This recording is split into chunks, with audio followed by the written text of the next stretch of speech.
Barry Tompkins with Al Bernstein at Lake Tahoe, and almost rather be out there, to be real honest with you. Just a gorgeous day, beautiful location. Wouldn't mind doing a few more things here. Word Harris in Lake Tahoe, Nevada. Top Rank Boxing tonight, featuring a couple of pretty good heavyweights and a very fine Olympic silver medalist. And let's talk about the rules here. The 3 knockdown rule is in effect. There is no standing 8 count here in Nevada. Only the referee can stop the fight. And you can only be saved by the bell in the last round. The 10-point must scoring system, of course, 10 to the winner, 9 or less to the loser. And the referee does not figure into the scoring. It is the 3 judges. And we will get started with a heavyweight fight, 6 rounds. Rick Enis hoping to stop Tommy Morrison's streak. He's 15-0 with 13 knockouts, and here are some of the reasons why. Tommy the Duke Morrison is a young heavyweight starting to make some waves. The 20-year-old was too much for Mike Robinson, hurting him to the body here in the first round. And then he would end things here in the second. Against the more experienced Jesse Shelby, Morrison's power and body assault continued. Jesse wouldn't last past the second round. And if the edges are still rough, Tommy is showing great finishing power as a pro. And he hopes to continue that tonight against Rick Enis. So there's a look at Tommy Morrison. So far, a perfect record. He takes on Rick Enis tonight. Let's meet them now with Michael Buffer.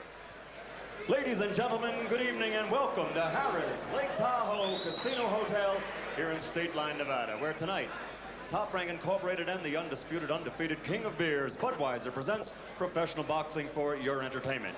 These bouts are sanctioned by the Nevada State Athletic Commission. The chairman is Dr. Elias Ghanem. Commissioners Jay Nady, Dwayne Ford, Freddie Little, and Dr. James Nave. The executive director is Chuck Minker. Physicians at ringside are Dr. Edward Dene and Dr. James McLennan. The timekeepers tonight, John Rogers and Steve Menzel. The 3 judges for the first bout will be Doug Tucker, Lillian Running Wolf, and Bert Clements. And now, ladies and gentlemen, let's get things started with 6 rounds in the heavyweight division. The referee for this first bout is Mills Lane. Introducing first, fighting out of the red corner. He's wearing the blue trunks with white trim and weighs an even 190 pounds. He's from Union City, Indiana. A veteran of 32 professional bouts, including 15 KOs and 18 victories against 13 defeats and 1 draw. Ladies and gentlemen, the Midwest Mauler, Rick Enis. And fighting out of the blue corner, wearing the black trunks with stars and stripes trim, he weighs an even 211 pounds. Fighting out of Kansas City, he's undefeated with a professional record of 15-0, 13 KOs. Introducing Tommy the Duke Morrison.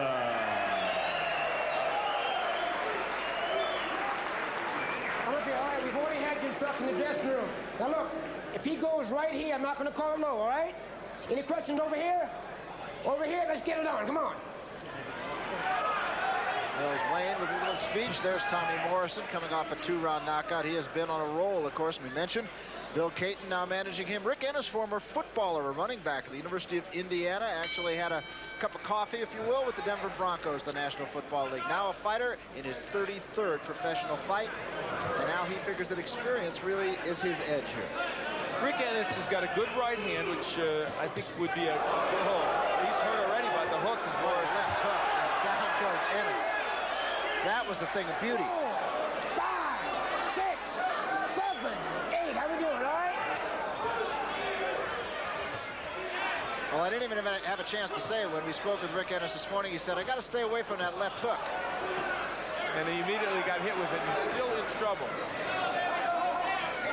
And I think it's very difficult to fight Tommy Morrison when you're right there at his range and trading punches with him. You've got to make him move and mix him up a little bit. Tommy Morrison, very heavy-handed puncher, needless to say.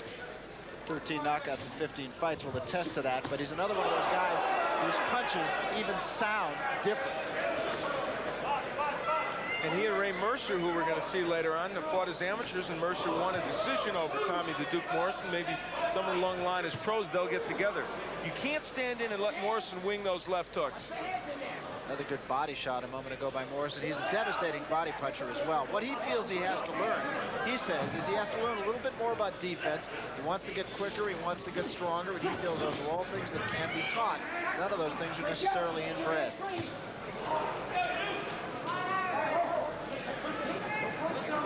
Still a long way to go for Rick Enis in round number 1. I think Rick Enis should be constantly moving to his left, away from that hook. Make Morrison beat you with the right hand. Morrison's not careless with that left hand either, like a lot of young fighters. He doesn't leave it out there.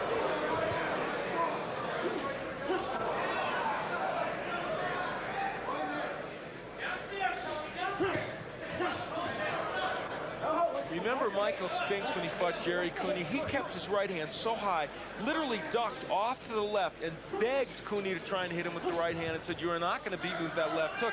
If I was Rick Enis and I was fighting Morrison, that's the kind of strategy I would employ. Enis does have his legs back under him now, but he was really rocked with the left hook. There's an uppercut, and that's probably going to be it. 6, 7, 8. How are we doing? Come here. All right, go ahead. And Mills Lane will let it go. One more knockout and it's over. That's it. Well stopped by Mills Lane. Impressive win against an experienced opponent for Tommy Morrison. I'm going to tell you something. Forget everything else.